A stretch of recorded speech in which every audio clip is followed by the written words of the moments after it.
Hello friend. तो आज की इस वीडियो में हम लोग प्रैक्टिस सेट बनाने वाले हैं बीपीएससी टीजीटी 9-10 सब्जेक्ट साइंस के लिए।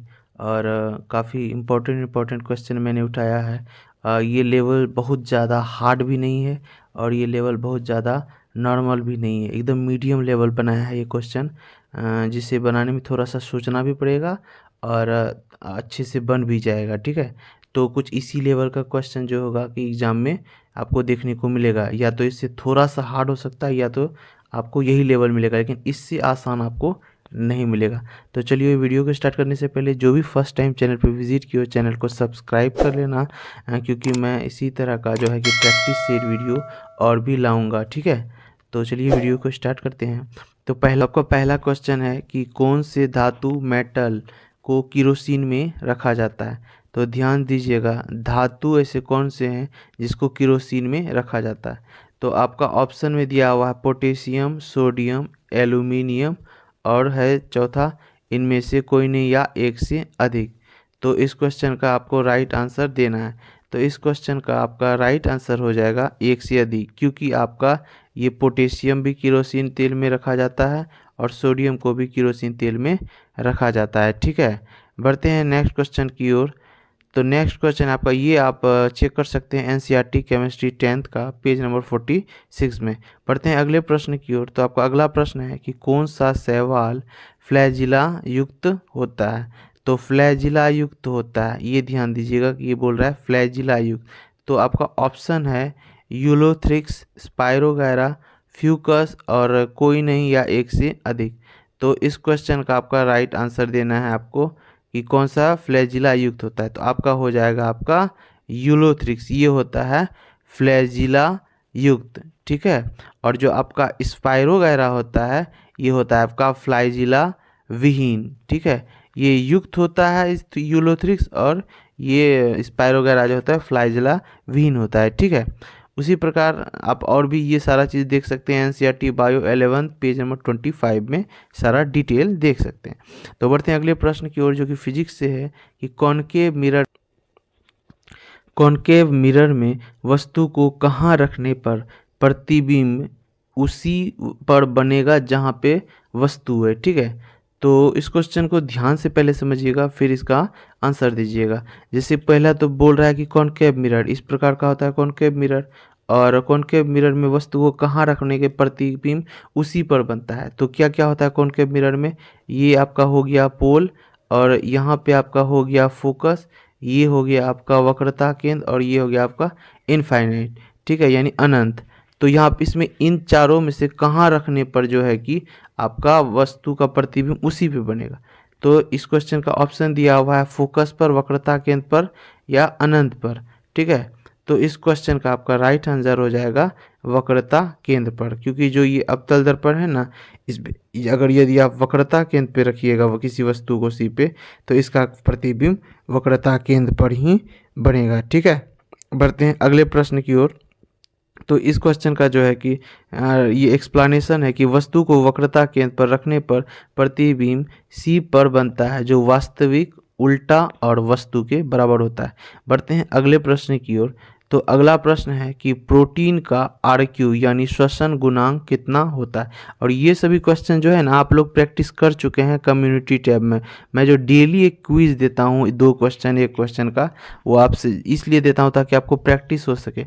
और जो लोग ये क्विज में डेली शामिल होते हैं अगर उनसे मिस्टेक हो रहा है समझिए कि आपका प्रिपरेशन ठीक से नहीं हो रहा है, आपको प्रिपरेशन अच्छे से नहीं कर रहे। तो इसीलिए प्रिपरेशन को ठीक से कीजिए। ठीक है, बहुत कम टाइम बचा है। तो नेक्स्ट है आपका कि प्रोटीन का आरक्यू। हाँ, तो क्वेश्चन पढ़ चुके हैं, तो इसका ऑप्शन दिया हुआ है 1.00, 0.9, 0.7 और कोई नहीं। ठीक है, तो ये जो आपका श्वसन गुणांक है आपका किसका पूछ रहा है, आपका प्रोटीन का पूछ रहा है। तो आपका प्रोटीन का हो जाएगा 0.9। ठीक है, और ये जो 0.7 होता है ये आपका होता है वसा का होता है। ठीक है, ये श्वसन गुणांक किसका होता है, वसा का होता है। ये क्योंकि ये दोनों फिक्स है इसलिए इन दोनों को याद कर लीजिएगा। ठीक है, एक्सप्लेनेशन आपको मिल जाएगा NCERT class 11 bio page number 164 में। बढ़ते हैं नेक्स्ट क्वेश्चन की ओर। नेक्स्ट क्वेश्चन है ब्लीचिंग पाउडर यानी विरंजक चूर्ण का फॉर्मूला क्या है। ठीक है, तो ब्लीचिंग पाउडर का फॉर्मूला क्या है आपका, ये है आपका ऑप्शन, 4 ऑप्शन दिए हुए हैं और इसमें आपको राइट आंसर बताना है।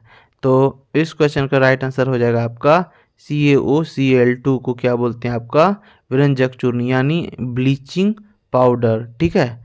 और ये जो CaOH2 है इसको बोलते हैं बुझा हुआ चूना, इसको बोलते हैं बुझा हुआ चूना, ठीक है।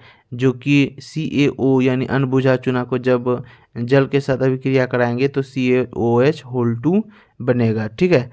और यह एक अवक्षेप भी है, ये जो बन रहा है CaOCl2 ये एक अवक्षेप भी है। बढ़ते हैं नेक्स्ट प्रश्न की ओर। नेक्स्ट क्वेश्चन है कि एनीमिया रोग का पता लगाने में उपयोग करते हैं, किसका पता लगाने में उपयोग करते हैं, Fe26 का, AS74 का, I131 का या C40 का, ठीक है। तो इस क्वेश्चन का राइट आंसर हो जाएगा आपका Fe26 का, ठीक है। एनीमिया रोग का पता लगाने में किसका करते हैं, Fe26 का, ठीक है। तो इस क्वेश्चन का राइट आंसर वो था।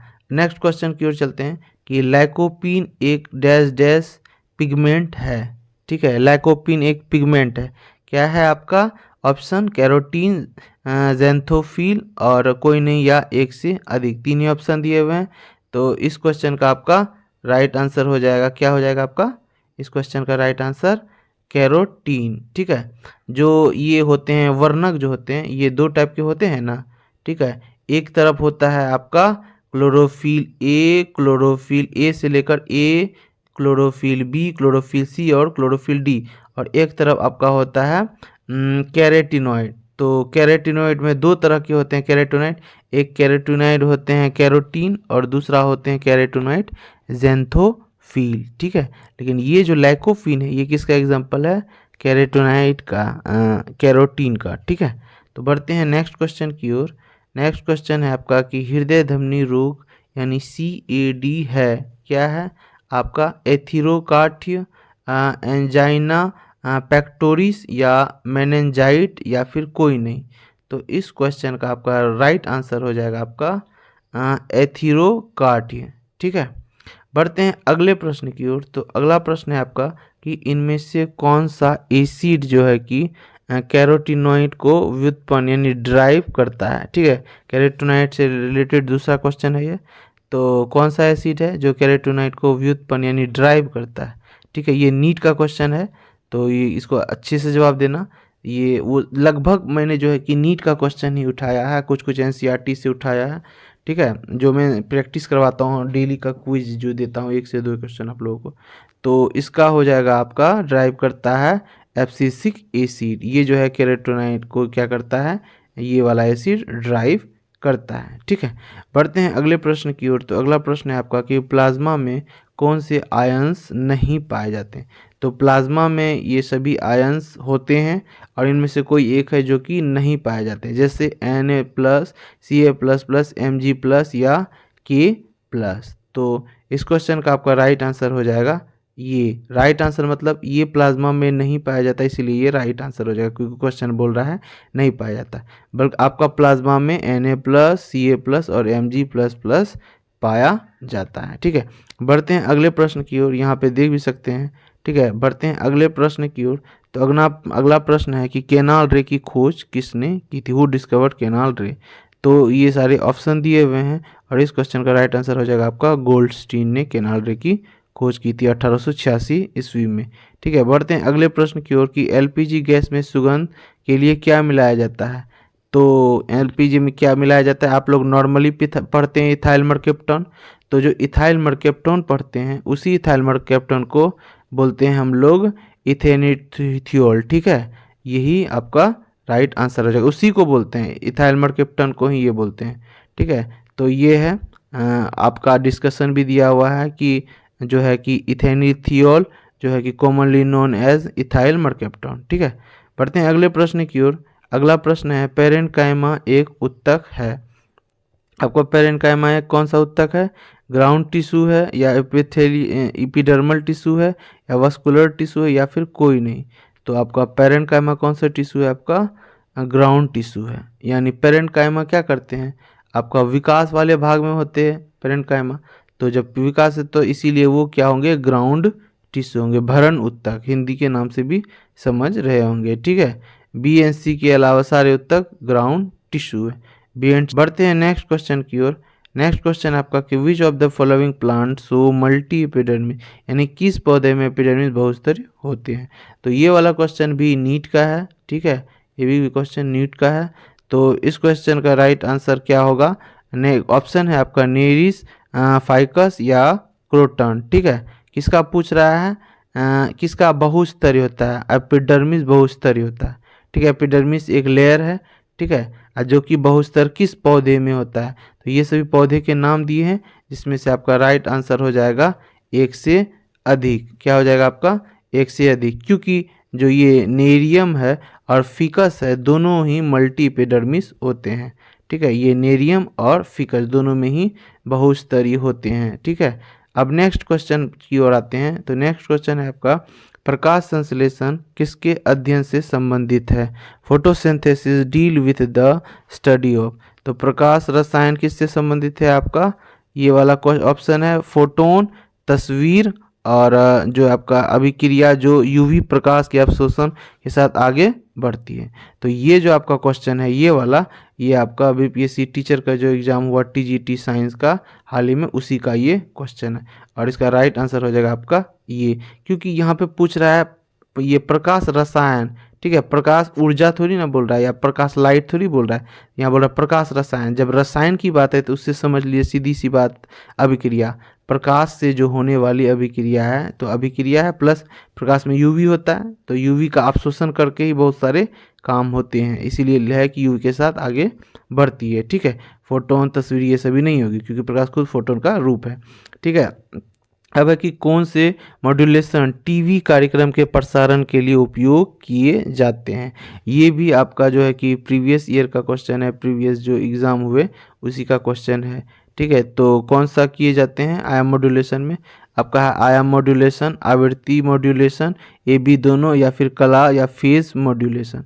तो इस क्वेश्चन का आपका है राइट आंसर आपका हो जाएगा ए और बी दोनों, यानी क्योंकि आयाम मॉड्यूलेशन और आवृत्ति मॉड्यूलेशन दोनों का इस्तेमाल होता है। ठीक है, टीवी कार्यक्रम के प्रसारण में।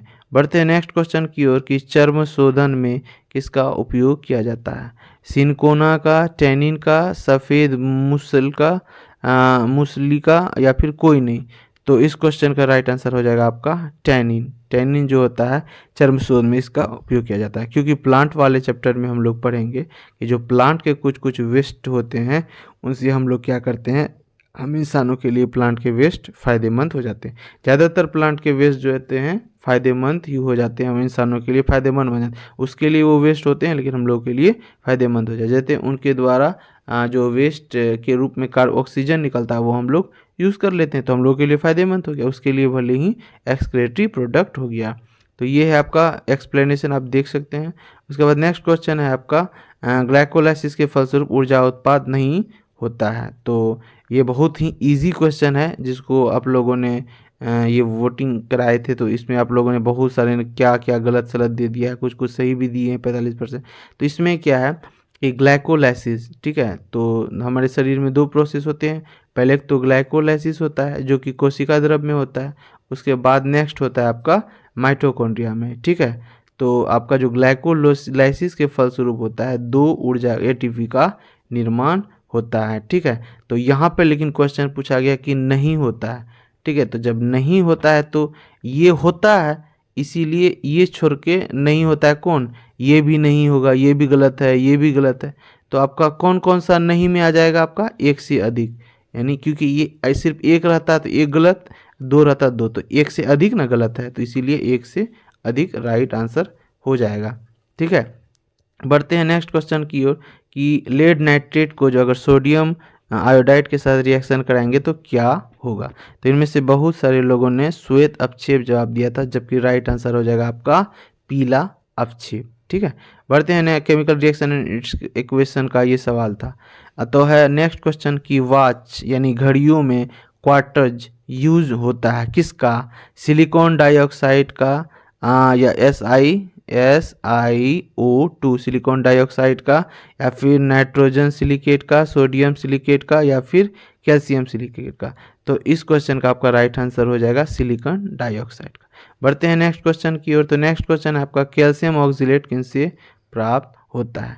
तो ये काफ़ी इजी क्वेश्चन था और सारे लोगों ने लगभग सही जवाब दिए। बरगद से जो है आपका कैल्शियम ऑक्सीलेट प्राप्त होता है। ठीक है, उसके बाद नेक्स्ट ये एक्सप्लेनेशन भी है और आप नेक्स्ट क्वेश्चन पे की ओर देखते हैं।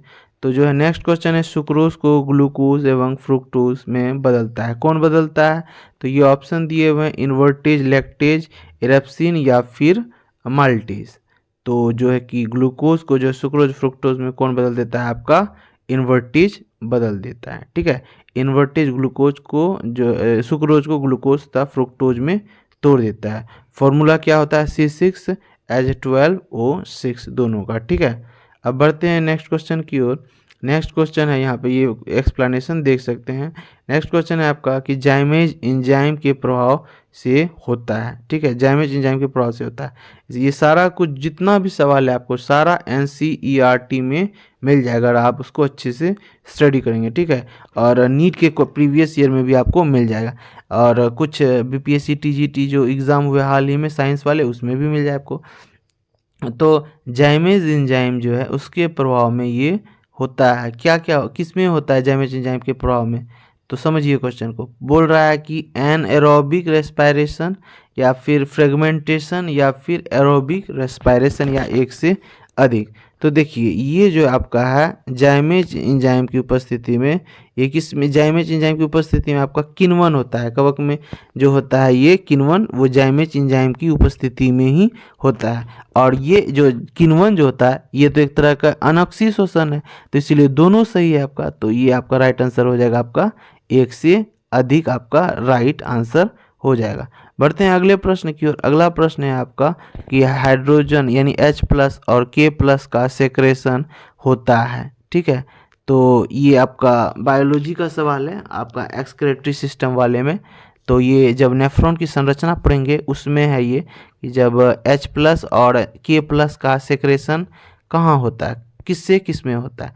तो आपका पेरीट्यूब्यूलर कैपिलरीज से DCT में जाता है, ये सारे टाइप। और ये वाला अगर आपको अच्छे से समझना है ना, ये वाला जो इसका आंसर अगर आपको अच्छे से समझना है, मैं बता भी दे रहा हूँ, तो आप जो है कि BPSC माध्यमिक टीचर 9-10 वाला जो ये प्लेलिस्ट बना है उसमें जाके आप दूसरा या तीसरा वीडियो देख सकते हैं। ठीक है, उसमें बताए हैं। ठीक है, तो इसका क्वेश्चन का आपका राइट आंसर हो जाएगा आपका कि पेरीट्यूब्यूलर ये जो है कैपिलरीज से आपका DCT में जाता है। ठीक है, तो जो ये होता है नेफ्रॉन को संरचना होता है, जो इस प्रकार का नेफ्रॉन का संरचना होता है आपका, ये है आपका नेफ्रॉन का संरचना। जो ये वाला पार्ट है आपका PCT लूप ऑफ हैनल, और ये है आपका DCT। तो जो ये DCT है आपका, ये DCET और सारे जो ये सारे बने हुए इसमें क्या होते हैं आपका ब्लड कैपिलरीज यानी पेरिफेरल ट्यूब्यूल ऐसे करके लगा हुआ होता है, तब ना रीएब्सॉर्प्शन होता है। तो जो ये लगा हुआ होता है ये जो DCT है इसी डी यानी जो कैपिलरीज है उसी से चला जाता है DCT में कौन सा H+ और K+ का सेक्रेशन हो जाता है। तो क्या क्या होती हैं आपका, एक होता है फिल्ट्रेशन, रीएब्सॉर्प्शन और सेक्रेशन। तो जो DCT में हुआ यहाँ पे आपका DCT में हुआ आपका सेक्रेशन हुआ अभी। ठीक है, यहाँ पे एब्जॉर्प्शन नहीं हुआ, एब्जॉर्प्शन होता तो इससे इसमें होता, क्योंकि एब्जॉर्प्शन कौन कर रहा है? कैपिलरीज करते हैं, तो रीसेक्रेशन हो जाएगा। ठीक है, तो DCT में चले जाते हैं। नेक्स्ट क्वेश्चन है आपका नेक्स्ट क्वेश्चन है आपका कि कौन से धातु मेटल का गलनांक उच्च होता है। तो आपका धातु दिया हुआ है कि गैलियम, सीजियम दोनों या टंगस्टन, तो किसका उच्च होता है? तो जैसा कि हम लोग धातु का कैरेक्टर जानते हैं कि धातु का जो होता है गलनांक लगभग धातु का उच्च होता है, लेकिन तो बताइए किसका होता है? ये सारे तो धातु ही, यहाँ पे ये भी धातु है, ये भी धातु है, ये भी धातु है, तो किसका गलनांक उच्च होता है? तो देखिए धातु लगभग सारे का होता है, तो एक से अधिक भी सारा आंसर हो सकता है, लेकिन एक से अधिक है नहीं ऑप्शन। लेकिन अब बताइए कौन सा होगा? तो आपका राइट आंसर हो जाएगा टंगस्टन। आप बताइए ये दोनों भी धातु हैं, तो ये दोनों क्यों नहीं हुआ राइट आंसर? क्योंकि गैलियम और सेजियम का एक्सेप्शन है कि ये दोनों धातु हैं, फिर भी इसका गलनांक कम होता है। आपका एक्सप्लेनेशन इसको मिल जाएगा, आपका क्या है देखिए, गैलियम और सीजियम का गलनांक मेल्टिंग यानी बहुत कम होता है। आपको एनसीईआरटी में एक्सप्लेनेशन मिल जाएगा आपका 10th क्लास के ही बुक में आपका, ठीक है। अब है कि जड़ों में यूरिक अम्ल जमा होने के कारण होता है। जड़ों यानी जोड़ों, हड्डी के जो जोड़ होते हैं, जोड़ों, ठीक है, जॉइंट में जो जमा होते हैं उसके कारण क्या होता है, ये सभी जो है कि अस्थि और ये सब में जोड़ों में होने वाले रोग के नाम है। तो ये सारे रोग हैं कंकाल तंत्र और अस्थियों से रिलेटेड। तो ये कंकाल तंत्र से रिलेटेड ही सवाल है डिजीज़ के। तो इसका राइट आंसर आपका हो जाएगा GOUT, गॉउट हो जाएगा, ठीक है। जोड़ों में जो यूरिक अम्ल जमा होता है के कारण जो डिजीज़ होता है वही गॉउट कहलाता है, ठीक है। बढ़ते हैं अगले प्रश्न की ओर। ये आपको मिल जाएगा NCERT class 11 biology page number 227 में, ठीक है। नेक्स्ट क्वेश्चन है आपका कि निम्न में से कौन सा पद विद्युत परिपथ में विद्युत शक्ति को निरूपित नहीं करता है। तो ये फिजिक्स का सवाल है। तो इस क्वेश्चन का ये जो ऑप्शन है, हाँ ये ध्यान रखिएगा, ये जो 2 लगा दिए हैं, 2 दरअसल इसके स्क्वायर समझना है इसको। जिस जहाँ जहाँ भी 2 लगा हुआ है उसको स्क्वायर समझना है। जैसे I²R IR square VI V²/R। तो इस क्वेश्चन का आपको राइट आंसर बताना है। तो क्या आप क्वेश्चन पूछ रहा है, ध्यान दीजिएगा। यहाँ पे बोल रहा है कौन सा पद विद्युत परिपथ में विद्युत शक्ति को निरूपित नहीं करता है।